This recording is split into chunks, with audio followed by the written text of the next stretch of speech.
look out. Look at the view. Look at this amazing view of Florida from this vantage point that many do not get physically standing up. They might get it from a plane or they might get it from a building, but they're not outside feeling God's wind on their face and feeling the warmth of the sun and feeling the power of nature and the wind. I thought, oh, that's all well and good, angels, but you guys aren't afraid of heights. So I'm going to just hold on to this railing a little tighter. But I finally started to release my grip. And eventually I started to walk around. And eventually I took pictures. And eventually I lost my breath a few times, but not because of anxiety, but because I was overwhelmed in the moment that I had accomplished it, but more of what I was seeing. And that I would have never had a view like that if I hadn't pushed past my fear and pushed past my own nonsense and drama in order to inhabit an experience that no one could give me. That is what feeling the fear and doing it anyway is about. Was I scared? Yeah. Was I overwhelmed and come to emotion when I was up there? I was. Quietly, I stood there and I thought, wow, I did it. And to you guys listening, it may just be a climb up a lighthouse, no big deal. Maybe you're not scared of heights like me, but for me, it was everything. It was the beginning of this year where I jumped into this show. It was the beginning of the year where I have some new endeavors that I can't wait to share with you that are coming up, where I'm feeling my fear about my creativity, about putting myself out there, and I'm doing it anyway. And I'm not saying that to laud myself. I'm saying it because I'm human, like you, and I'm scared, like you. And I think, can I go forward like you? And I wonder if the angels, God, the universe is going to support me and have my back, even though every day I talk to clients and I teach them how to harness their own energy and get a hold of their fear and not to let it immobilize them. And the thing about being a teacher sometimes is you're taught, and I'm often taught these lessons of how to be bigger than the person that I can be, bigger than the person that I am sometimes, how to stretch myself and to be open-minded and to go into something that feels uncomfortable. I'm so grateful for my better angels that whispered to me that day, that took me all the way up those stairs and that soothed me as I stood there in the open air at 13 miles an hour, 13 stories up. I'm not exactly sure, 13 to 14 stories up. And I conquered my fear because it set the tone for this year where I'm diving into new things. And that's what feeling the fear and doing it anyway can do for you. Set the tone for yourself in every little moment.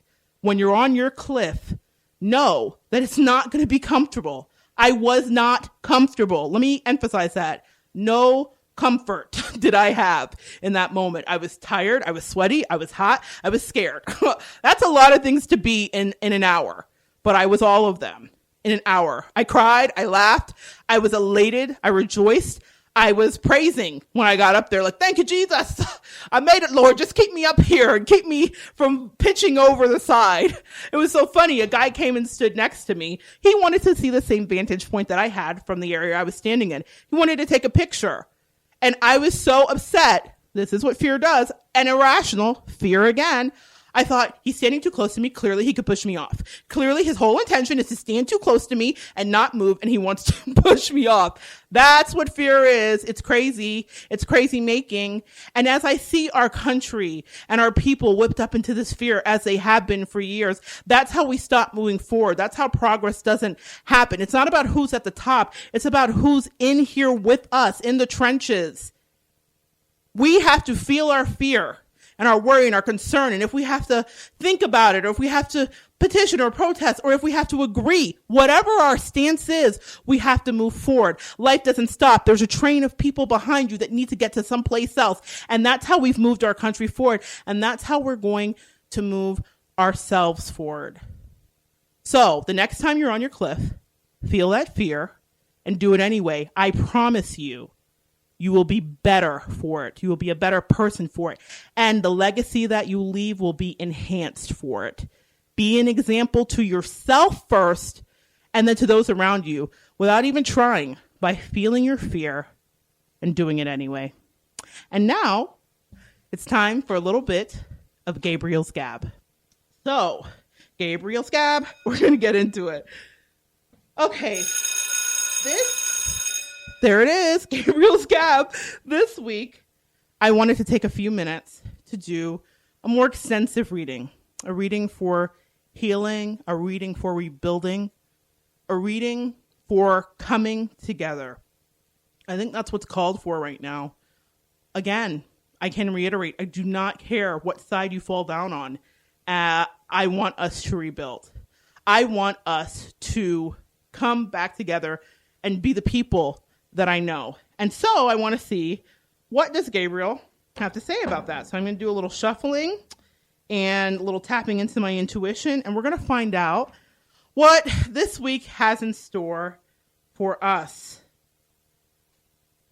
All right. The first thing that comes up is gratitude. That's so fascinating to me because there is a program that I'll be talking to you guys about by Vilma Rogers called Your Handwriting Can Change Your Life. And in it, you go through the alphabet. And I know this sounds very elementary, but she teaches you how to rewrite your alphabet. And the principle behind it is about changing the way your brain patterns work, changing the way your synapses fire. And the letter and the emotion for the letter G is I am grateful. Everything in my life is a gift. Everything. Think about that. Everything in my life is a gift. And what you do is you write that sentence and then you write the letter G and continue to write it, and you are rewiring your brain patterns to really live in the greatness of gratitude in the letter G. Everything in my life is a gift. Everything. Gratitude is the card that comes up this week. Very interesting because this is a moment where a lot of us are not necessarily feeling grateful. Some of us might be, but some of us are not feeling grateful. We think, what is there to be grateful for? Did you see what happened? How can I be grateful for this? Everything in our life is a gift. Everything. There have been moments in my life where I've had things happen to me that were calamitous, and I have sat down at my writing desk where I meditate and tune in, and I have written this letter G repeatedly to the chagrin of people around me who often think, what are you doing now, Monette? What self-help thing are you getting into now? But that self-help thing that I was getting into is the best thing to get into, and it's not about the writing, it's about the gratitude. That is the way to instantly shift your energy. And man, oh man, do we not need a shift right now of our energy? Are you grateful that you live in a country that is free, no matter what it feels like currently? Are you grateful that you have your family around you? Are you grateful that you're working at your job today, that you're earning a living, that you're putting food on the table? Are you grateful that you have people that love you? Everything in your life is a gift. That's all the good stuff. Are you grateful for that tire that blew this morning that had you be 15 minutes too late but helped you miss the accident that you would have headed into had you not had been late with a broken or a blown out tire? Are you grateful for the lady in the line at the Starbucks who spilled her coffee on your shoe and it made you have to stop a minute and look up at that stranger who you connected with that you might begin a relationship with? These things don't always seem like they're fun things. They take us out of ourselves. They shift our energy. But I am grateful. Everything in life is a gift. Every moment we breathe, every chance we get, every new opportunity we have to become something different than the people that we were, that is a gift. And I love that the angels have tapped into this moment as I knew they would. Gratitude is where we need to be at. Whether you agree or not, everything is a gift. Even the outcome of this election, believe it or not, it shifts things for us. It helps us have a new perspective. Whether you agree or not, it is a gift. Just wait. This word will not come back void. It will unfold in a way that helps move us into the America we want to be. Whether you think so or not, whether you think you know who I agree with or not, understand that everything happens for a reason. I prayed about it afterwards. I had to get into my space so funnily enough. I had to get into a space and write out this thing the morning after. And I said, angels, I don't understand. I don't understand. And they flashed me my favorite number, 777, just on the screen. I happened to look up on the TV and there it was. 777, which is about synchronicity, about absolute help from ascended masters, about knowing that everything is working out exactly how it should. I didn't understand that. I talked to my dear friend about it. I said, why did I see that number? Normally I wouldn't question it. I know that it's just a harbinger of fantastic things to come. I don't feel like fantastic things are coming. But they said, As you're writing this, everything in your life is a gift. Everything. And so today, guys, be grateful for the things you have. Be grateful for the things you feel like you don't have or the things you feel like you're losing, because it will be worked out. I do not know how, but I am sure that gratitude is a state that we should be in. The next card is pride. Wow. And I'm proud to be an American. Okay, because I can't sing, but I am proud. And that's what this whole reading was about today, or this whole lesson was about, is having pride in ourselves and in our country. I know right now it's so funny. Wow. It's so amazing how this happens. I know right now it may not feel like a moment to be proud of, or for some, it feels like a moment that they're beaming with pride. Put yourself in the other person's shoes. We all are having emotions. But the thing to remember here is that we have to not just have pride, but we have to be easy about how we receive all this information this week. So knowing that there is something to be proud of, even if you don't agree with everything happening, is a great place to be. And then the next card is join in. Well, I think that our angels are very patriotic this week. I was talking to a client last night, actually, and she was telling me that she is going to the Million Woman March. That's going to be happening in the next few months, I believe, at the mall in Washington. And I've been there before for other things when I was younger. However, she was like, are you going? My family's going. She's joining into a cause she believes in.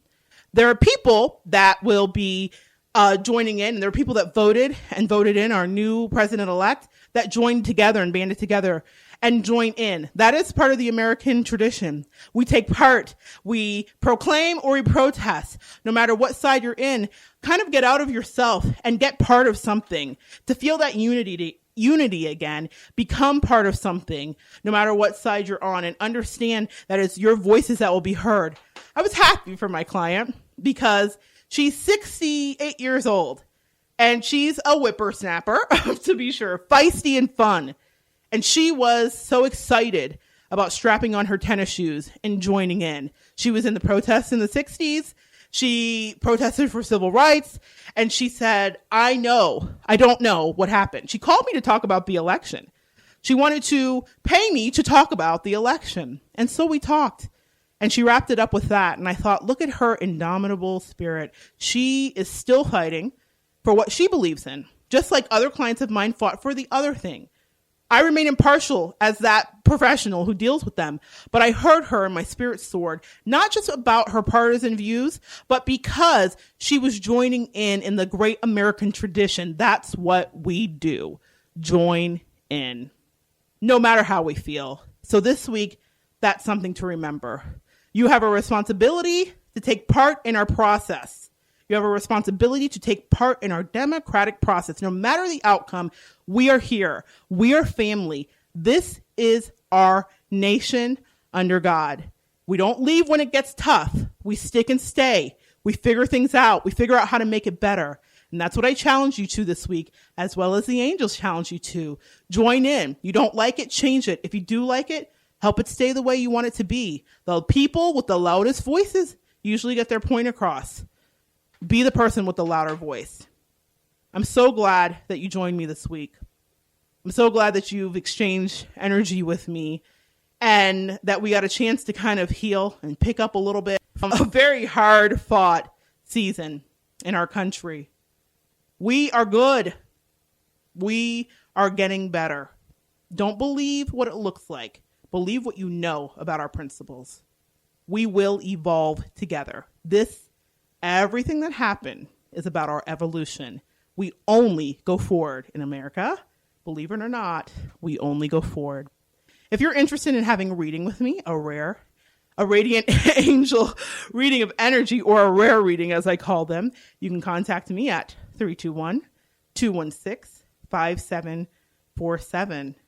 I want to thank you again for joining me this week on Evolve. I've been your host, Monette Brann-Natta. Didn't get that in at the first part of the show, but I'm so happy that you're here. Come back next week as we continue to evolve together.